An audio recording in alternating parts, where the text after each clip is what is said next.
ఎక్కువగా అరవకు. బయట విన్నవాళ్ళు పిచ్చి పట్టింది అనుకుంటారు. ఎవరేమనుకున్నా సరే ఇంతకంటే గట్టిగా అరుస్తాను. విష్ణుమూర్తి! ఇలాంటి టైంలోనూ ఉండవు. అసలు విషయం ఏమిటి? బోల్. మెడ్రాస్ ఫర్టిలైజర్స్ ఫ్యాక్టరీలో మా ఫ్రెండ్ పార్థసారథి ఉద్యోగం ఇప్పించాడు. నెలకు జీతం ఎంతో తెలుసా? 4,000 రూపాయలు. రేపే మెడ్రాస్ వెళ్ళాలి. వెంటనే ఉద్యోగంలో జాయిన్ అయ్యి ఆ ఉద్యోగాన్ని అడ్డం పెట్టుకుని వాడిని ఎక్కడైనా లోన్ ఇప్పించమంటాను. ఆ లోన్ తో నా చెల్లెలకు ఆపరేషన్ చేయించాలి. అబ్బా, నీ గొడవ వదిలింది.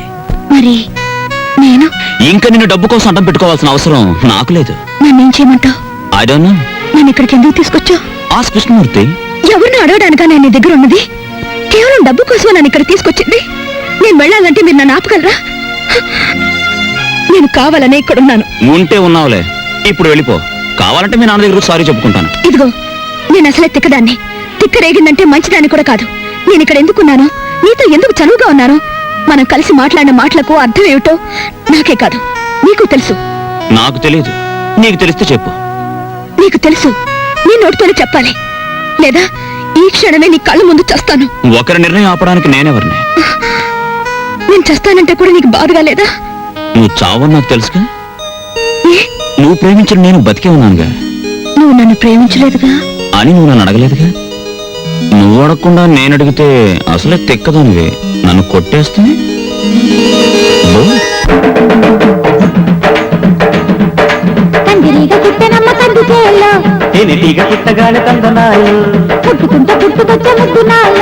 పట్టుకుంటే విచ్చిపోయే బంతి పూలు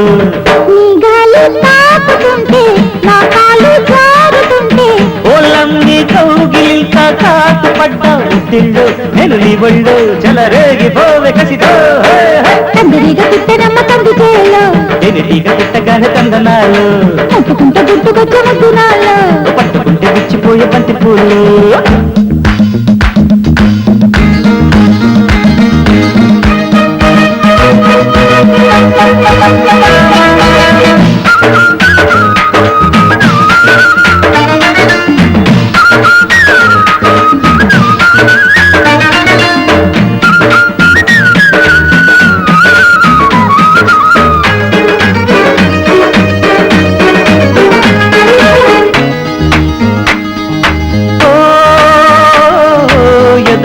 కోరిక చెలి పెదవే దాటగా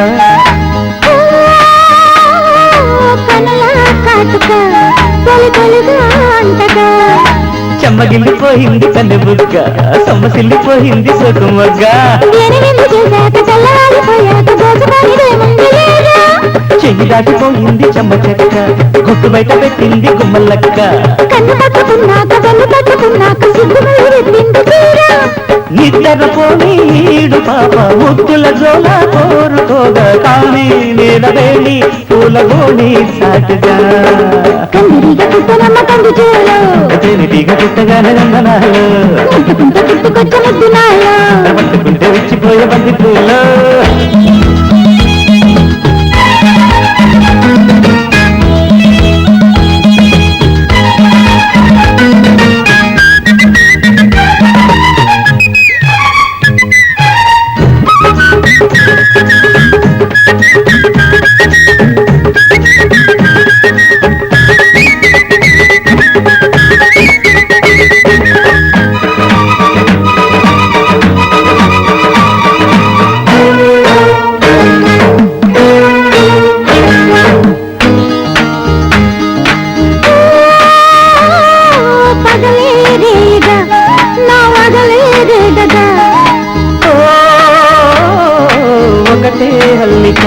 నీ జతలో చూడగా ఒత్తిగిల్లిపోయాను లోపలేక సన్నగిల్లిపోయాను గుండెదాకా చెప్పరాని మోహాన తెప్పరిల్లిపోయాక తప్పు కాదులే ఒప్పుకోవే వెల్లువంత పంగుల్లో దాచలేక ఏటి మీద రాశాను ప్రేమలేఖ కోనసీమ తోటల్లో కొబ్బరాక నీడల్లో మంచి కాడికే చేరుకోవే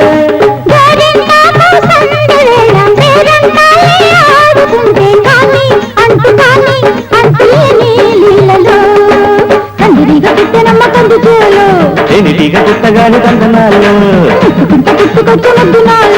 పట్టుకుంటే విచ్చిపోయే బంతి పూలు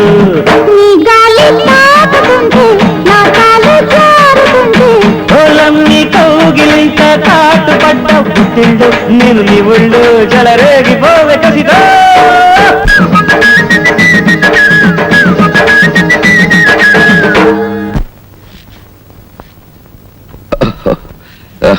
ఏమండి శీలవతి చెప్పండి. వద్దు వద్దు, అలాగే మ్యాటర్ అర్థమైంది చాలు. వచ్చావురా నాయన, ఎన్నాళ్ళైందిరా నిన్ను చూసి. ఆగు మావయ్య, వచ్చాడు మావయ్య. బాబు మజ్జిగతానా ఉండండి అత్తయ్య, ఏకంగా భోజనం వడ్డీ ముందు కాఫీ ఇవ్వండి. ఆగండి, ఇప్పుడు నేను అయ్యో చెప్పేది కాస్త ఏంటంటే- ఉండండి.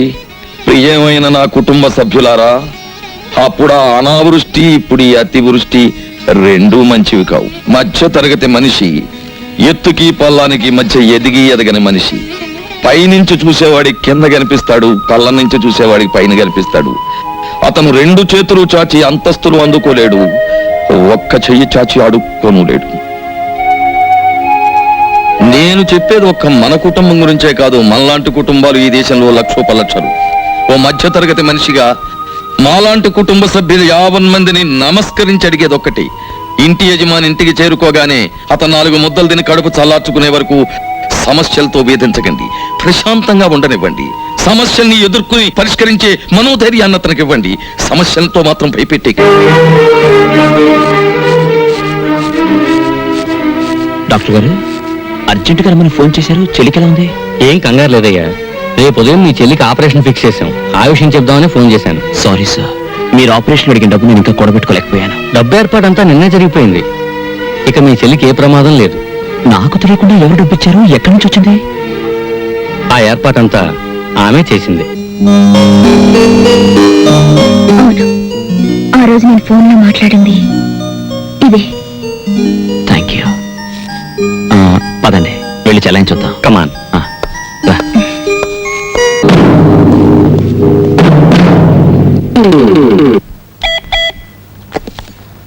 హలో హలో సాబ్. ఎస్, మీ అమ్మాయి దొరికింది. కథ వేరేలా ఉంది.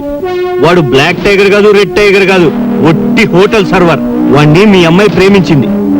ఇప్పుడు ఎలా ప్రొసీడ్ అవ్వమంటారు? కరీం భాయ్, నీ రేటు పెంచుతున్నాను. నిన్నటి వరకు ఇది నా కూతురి సమస్య, ఈవేళ నుంచి ఇది నా కుటుంబ సమస్య, నా పరువు ప్రతిష్టల సమస్య. 24 గంటల్లోగా వాడి శవం నాకు కనిపించాలి. Okay sir. మొత్తానికి మా చెల్లెమ్మకు ఆపరేషన్ జరిగిపోతుంది. నీ మనసు మంచిది, అందుకే సమయానికి డబ్బు వచ్చింది. కరెక్ట్ బాబాయ్, రేపు ఆపరేషన్ జరిగిపోతుంది. వారం రోజుల్లో మా చెల్లెమ్మకు నయం కూడా అయిపోతుంది. అప్పుడు ఎంచక్క మనం అందరం హాయిగా ఉంటాం. ఏమా, నువ్వేమంటావు చెప్పు. అవును, నా ఆపరేషన్ అయ్యే డబ్బు గురించి మీరు ఎటువంటి తప్పు చేయలేదు కదూ, చెప్పండి. నా ఆపరేషన్ డబ్బు కోసం మీరు ఏ తప్పు చేయలేదని నా మీద ఒట్టేయండి. అప్పుడే నేను ఆపరేషన్కి వెళ్తాను. లేదమ్మా, మరి నా మీద ఒట్టి చెప్పండి. మేమెప్పుడైనా తప్పుడు పని చేస్తే ఇంకెప్పుడు నా మొహం నీకు చూపించను అని తోటే చెప్తున్నా. అవును, మేము తప్పుడు పని చేస్తే మా మొహం ఎప్పుడు చూపించాం. నీ మీదొట్టు.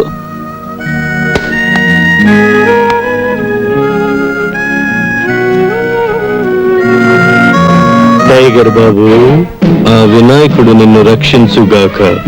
చూడు, నువ్వు మారు మాట్లాడకుండా కుక్క పిల్లలాగా మేము ఎక్కడికి రమ్మంటే అక్కడికి రావాలి. లేకపోతే నీ చెల్లెలికి ఆపరేషన్ చేయటానికి వెళుతున్న డాక్టర్ హాస్పిటల్ కి ప్రాణాలతో వెళ్ళడు. జై జై వినాయక.